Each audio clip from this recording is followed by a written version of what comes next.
Darling, darling, how do you do? It's Rallight, the sun. In Gaia's groove, we set the wave, we turn the page. A little guidance for those jumping the page. From 3D to 5 on a higher time, where peaceful people groove in rhymes. This is Scott time. Grand Rising Tribe, it's me, Scott Finns on the Light Podcast. It used to be known as the Rallight Personal Podcast, but thanks to Vision Quest, we have a new name. It's Scott time, Light Tribe on the higher vines, and today starting things differently. Rallight has been spacey, but it's time to ground. We will start with a short story called The Cat Shaman Number 1. It all began with a night in the new hotel, or in the new motel. Shortest room ever. The new hotel being only 2 months old, they only take cash. They are pet friendly, yeah. As explained in previous recording, the cat shaman is in the middle, looking for property to rent or to own, but until then he has to bond with the cat.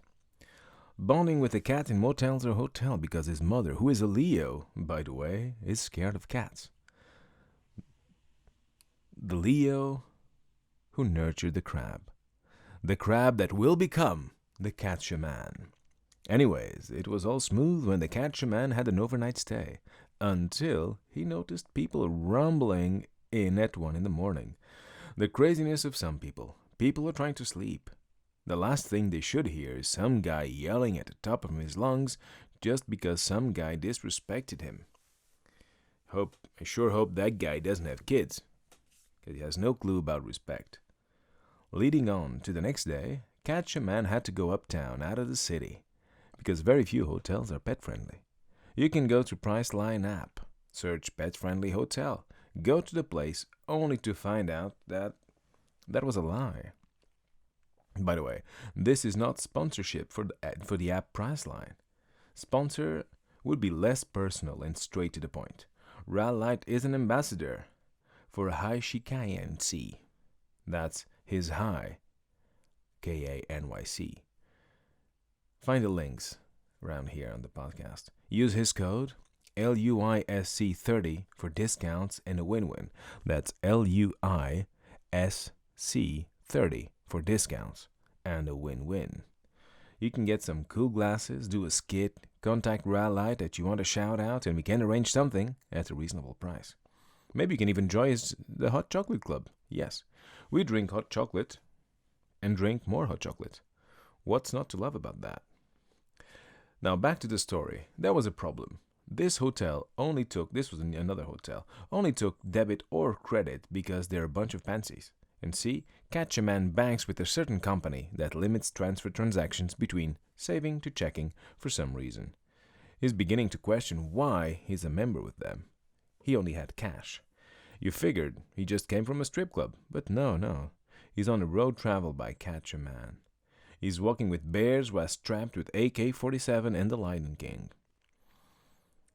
We're here to rebuild a great nation. Humanity has taken a lot from nature and is now time to give back to nature.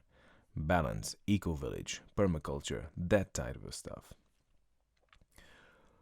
With a little help from Mother Dearest, because mothers know best. The Cat Shaman got a room at his fancy hotel, and as soon as he sat down to go to bed, the alarm bell goes off and we have a fire drill.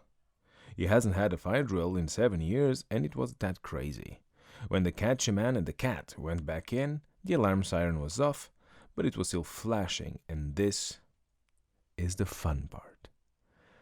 The cat was running everywhere. Imagine being in a room with flashing lights, like in a rave, but the room is dark and the lights are white. On, off, on, off, on, off, on, off. And this animal going berserk, running around. Can you sleep like that? Seriously, can you? So the Cat Shaman has to put the cat in the cage, and as soon as he woke up to a beautiful day, he pops up the TV and finds they have a YouTube platform on the TV. Played some smooth 432 Hz and was beginning to wonder why he didn't let this play last night. It at least would have balanced some of the madness, and the cat would have been more calm. Balance, people. Balance. Cat Shaman in this part of his life is becoming a bit of a shaman, or is embodying his higher self, so to speak. So the more he learns how to influence himself and influence the environment, it's all jazz to him. Might be weird to you, but stay tuned as the student becomes the master. The master discusses among the masters. Now, Friday is supposed to be Catch-A-Man's ritual day, which was cancelled, and he ended up going back to the pet-friendly motel. Things were cool, more company came over, some things happened, but let's fast forward. On a Sunday evening, the Lord's Day, on a block from a church, the Catch-A-Man orders Dunkin' from those apps where a stranger delivers food to you. Yes, the economy is built on strangers doing things for strangers. As it happens, some other guy also ordered food at the same time. Who would have thought of that? The Catch-A-Man mistakes a white bag for his Dunkin' order, which he should have thought twice, because it didn't have the Dunkin' logo. The world's run on logos too, don't you know? They do. Anyways, this heavy fella, it's not important what he said, although it is related to something that has been bothering the Catch-A-Man. If two individuals on the same planet, same continent, same country, same state, same city, same room cannot have a eloquent discussion like, "Excuse me, lad, I believe that's mine." "Indeed it is. Sorry, lad, I too have ordered food from the food angels." "No problem, lady. Have a good day." "Good day." Because they're English. But things played differently, so Catch-A-Man took a nap under a tree where there's the lion in the jungle guarding all the heartfelt beings on a grand loop. And that's not just a random saying, it's a line from his song Jesus Do on his Channeling Crystal EP. One song short of being an album, yeah. That's where CC Vibe projects come in, 7 songs of country music with an exoteric focus. One day, the cat was hungry and being dramatic, so the cat should go out with the intention of buying cat food, only to return without cat food. And the cat, he looked at the Catch-A-Man with great disbelief that he had not brought the goodies. Like, "Why have you forsaken me? Oh, why have you forsaken me?" So Catch-A-Man went out, got the cat food, and decided to get Dunkin' Donut for himself. After realizing how crowded it was, he decided to get just some hot chocolate and get out. Soup is a gift from the gods. Soup, comedy, and animals. Yes, you'll be hearing a lot about animals in the future. How we can have better relationships with animals so they can teach us their secrets. Then we can fly like birds, and the DMV can suck it. Then we can demolish all airports and DMV and give that space back to nature. So yes, that was the Catch-A-Man. Written by Ra Light. Ra Light is a master writer. Very badly narrated by Scott Finns. Scott Finns is a master crap comedian, and we're making the world a better place through education and a little madness. Ra Light doing a bit of shadow work and redecorating. By the time he's done, he'll have his phone, an animal rug to sleep on, and his own bat cave. With the podcast set up, now let's do some improv. While I'm on the mic, I think it's right to question things being told on us. I find it very concerning that some misinformation is being spread, and I'm a big fan of questions. I encourage people to question everything and do your own research. Yeah, try doing your own research for a change. I find that wearing a paper mask traps carbon dioxide inside, which create acid in your blood and bacteria in your face. It's bacteria in your face, dudes. That's why it's best to get an air respirator to sport bandana so you don't get sick. Your best defense is your immune system, nutrition, and spending time in nature. The main fact that an EMT instructor encouraged paper mask shows a fault in the education system, so let's dig deep for the truth and nothing but the truth. Start with this, what I just said. Go and fact check all this.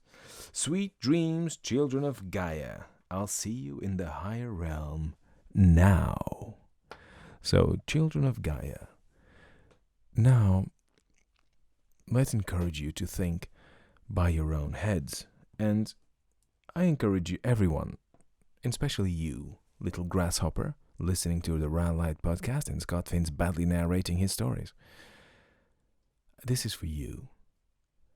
Now, there are 4 levels of knowledge. There is ignorance, there is notion, there is opinion, and there is certainty. So now these 4 4 levels of knowledge. If you want to know something, you have to go through all 4. Because when you are born, you are naked and you have no teeth and no hair. So that's your starting point. So you know nothing. All you know is placenta and stuff. So when you start growing up, you hear about something. Let's say you hear about the moon or you hear about gravity. And you hear, oh yeah, well, there's something, yeah, gravity, I've heard of it. There's an apple falling on someone's head. So you heard of it. Now, that's your notion. First is ignorance, you have no idea what it is. Then you have a notion. Okay, there's something they call gravity. Sorry, that was my wife. Shall we leave this in? Like my wife calling me, asking me to order some random crap? Anyway, we were talking about the 4 levels of knowledge. So ignorance, you've been through that. You are on that stage for most of the things on this planet. You have no idea they even exist. So you can read about something, you can hear about it, and you'll become, you have notions. Oh, that's something like gravity. Now, when you study it enough or you hear enough about it, you'll have an opinion because you have some knowledge on which to base an opinion. And the next level is certainty, which means you need to study absolutely everything about that subject until you are sure of what you are talking about. And people will be sure, if they are experts in their domain, they will be sure of something. And if you notice, no one is really sure of anything. So most of us in this planet are at the stage of opinions. So we give opinions, we think, oh yeah, this is, the mask goes like this, the mask goes like that. But those are only opinions. Because if you want to be certain of something, you need to actually study it and study it hard until you can be sure. And if someone tells you they are sure of something, please doubt. Doubt them. It's called methodical doubt. Doubt everything. Okay? Don't be, full on skeptical. That's not the point here. But, you'll have tendencies and you'll find philosophies to justify what you already think. So, but, doubt yourself and doubt others. Because information is everywhere. So that was a totally different Scott Finn time. And Scott Finn can be very, very boring with his crap theories. No, it's not my crap theory. It's someone else's crap. I said crap. Oh, crap. I wasn't supposed to cuss in this video. But anyway, this is Scott Finn's. Thank you for listening, and I'll see you soon on the Rally Light Podcast.